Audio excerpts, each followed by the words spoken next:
Hi, welcome to the Canadian City and Southern Model Railroad. Today's video is about replacing some switch machines. As you can see, this section here has been lifted up and turned on its side so I can get some access. Unfortunately, this can be a very tricky process. Now, I've changed the method of doing my switch machines as I've needed to replace them or modify them, upgrade them. I've gone back to the original idea of doing them to where the throws move horizontally and don't arc. In order to do this, I sometimes have to make a little groove for the throw rod to slide in so that when it slides, it tends to twist because of the action from the servo arm. But of course I want my rod to go straight back and forth. This will allow me to later on add operating switch stands, and it also is just a better overall, smoother, more accurate way of moving the points. Now, the problems you run into is getting everything lined up when you screw it in from the bottom. Now, originally, all the switches, 3 of them on this section, were working just fine. But then the one in the middle stopped making proper electrical contact when it was thrown in the thrown position to the siding. Now, this was because the little arm to the button here had gotten out of alignment because it was a little too close and it slipped sideways. And once that had happened, it stayed that way. So I tried to fix it, and for a while I simply jammed a little piece of wood so that the main line would stay contacted and not short, but I couldn't use the siding. So the other week I decided it's time to actually fix it. I got down in and cut a little hole to try to shave some of the wood off so that I could unscrew and rescrew the little switch, momentary contact switch. But in the process, all I did was rip the whole thing apart. So as long as I had it apart, I knew I'd have to turn it upside down on its side and get in and fix it again. So I decided to convert to this newer style of little mechanism to hold the servo and the switch and do everything where it will go more smoothly, and I can later on add the more detail.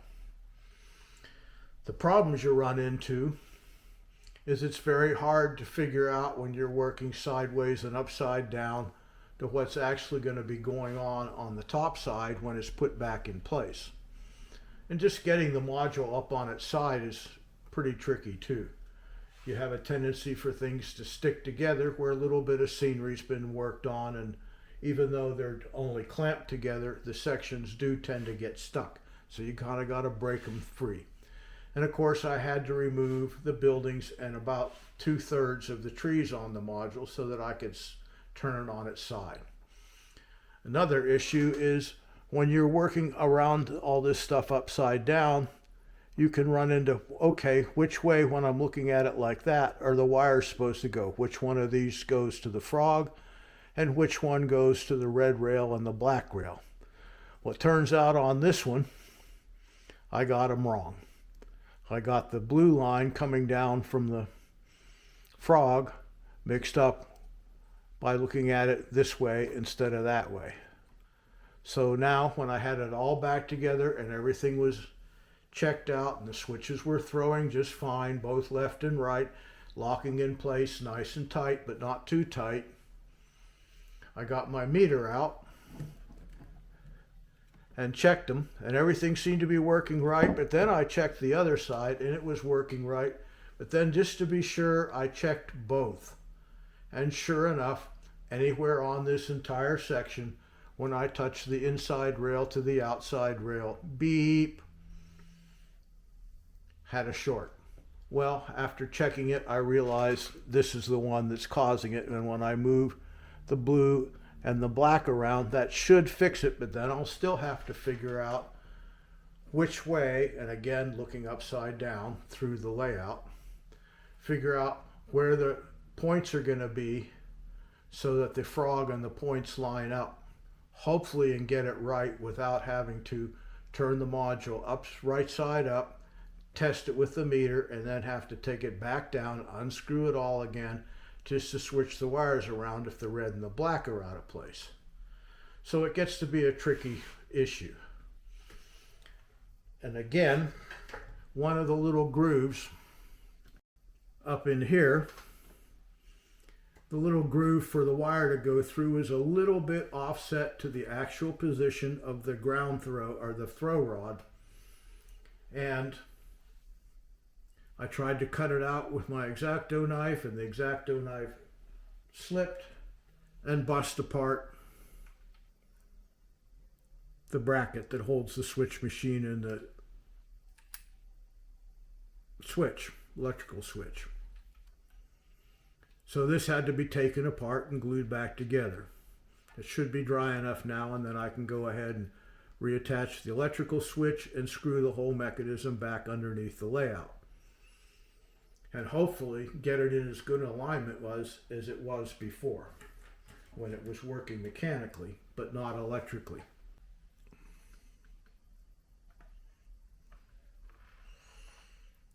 I've screwed the whole mechanism back up temporarily so that I could reverse the black and blue wires. They should be in the proper position, and I've tested it, and I no longer have shorts. And now I've got to check and see which way it is contacting in case I need to reverse the black and the red. Okay, there's the beep,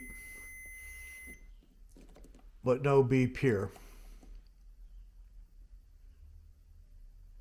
Open load, the meter says.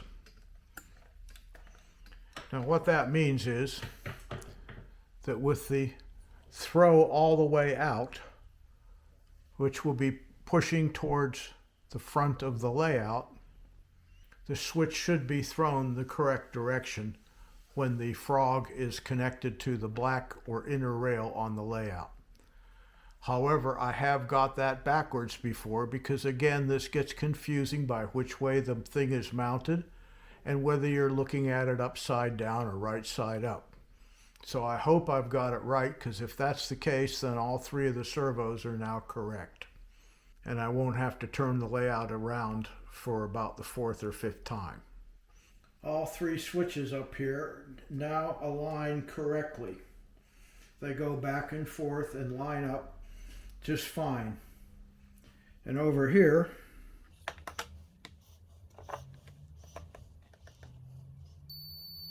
the correct rail is lined up with the frog on the switch underneath, the electrical switch. But on this switch, the electrical switch underneath, the black and red wires have gotten reversed. I was afraid of that, but it's, like I said, hard to tell when you're working upside down. And there's no way to test it when you can't get your probes on the actual rail. So this is an open, and this one's closed. So when the trains went past that gap there would have been a short. And the same thing over here.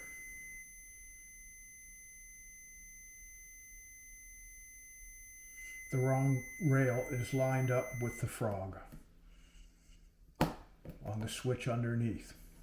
So the black and red wires will have to be reversed there as well, which means the module will have to be tipped back over for about the fifth time.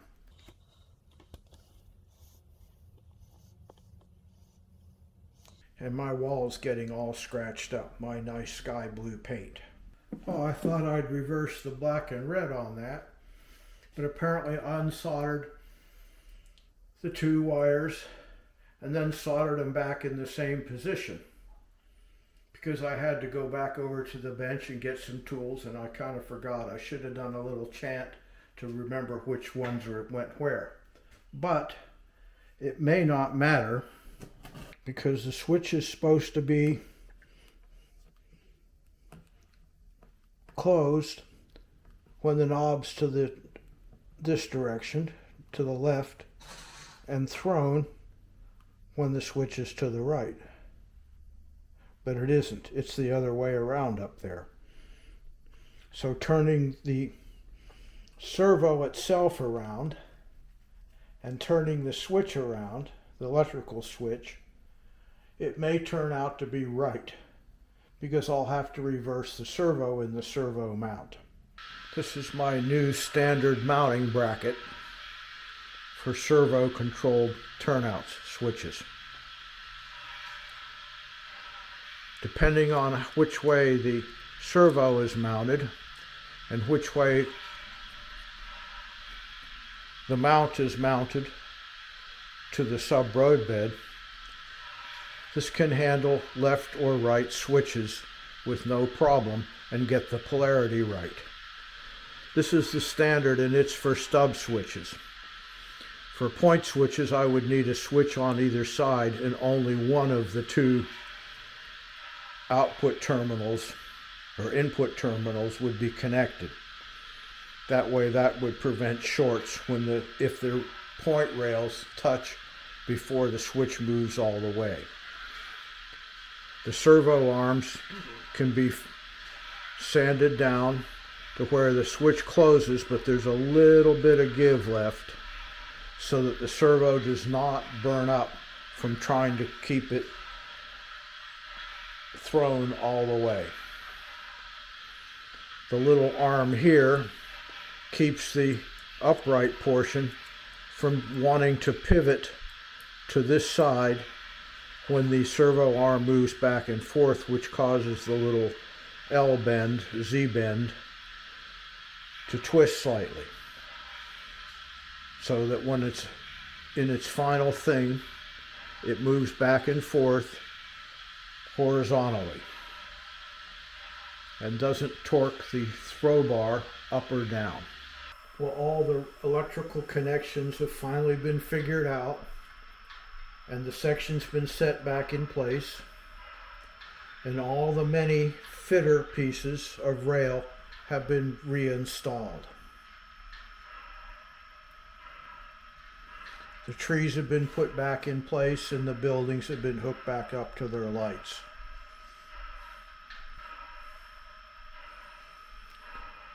The two lift out sections in the scenery so that I can get into the fitters in the tunnel have been set back in place. And they straddle the two sections, which makes it easier to get in there to put the fitters in.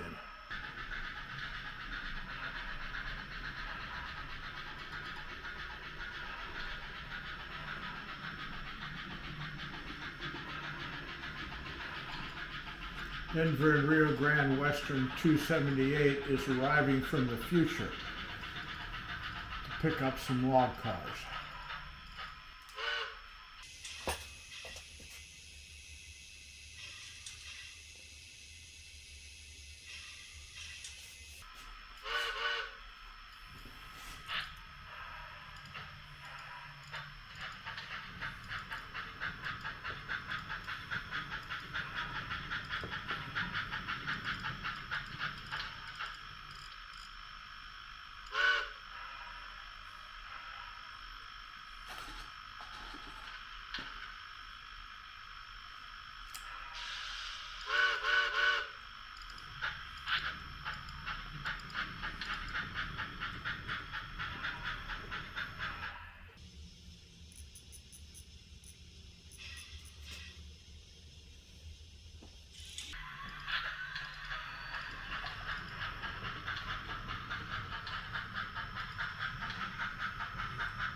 Well, clearly there's still some adjustments that need to be done now that everything's been moved and banged around so much.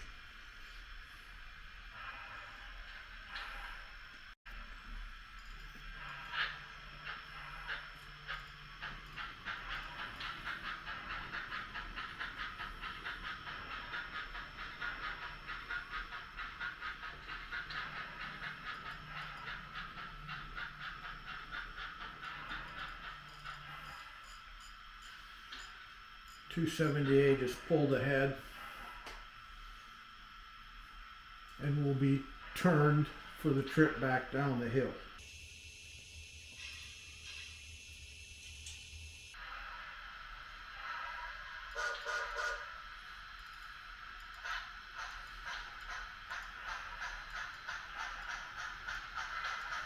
Meanwhile, number 8 is going to back down, pulling the empty dynamite car and an idler flat back into town to make room for number 278 to be turned and to pick up the train for its trip back down the hill. Thanks for watching, and be sure to like, subscribe, and share, especially to like, and we'll see you again next time. Thanks again.